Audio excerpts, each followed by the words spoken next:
Hazrat Abu Ishaq narrates that Hazrat Bara bin Azib radiyallahu anhu said, when Allah's Apostle sallallahu alaihi wasallam got reconciled with the inhabitants of Hudaybiyah, Hazrat Ali radiyallahu anhu wrote the peace treaty between them. So he wrote, Muhammad, the apostle of Allah. Thus the polytheist said, do not write Muhammad, the apostle of Allah.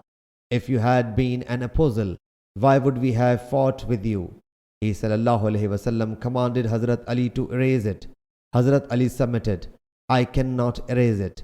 So Allah's Apostle sallallahu alaihi wasallam erased it with his own hand and got reconciled with them on this condition that he and his companions could enter Makkah Mukarramah for 3 days, and they would not enter but with sheathed weapons. So he was asked what was the meaning of Julubbanus Salah. He said, a leather casing and what is inside it. Sahih Bukhari Hadith number 2698.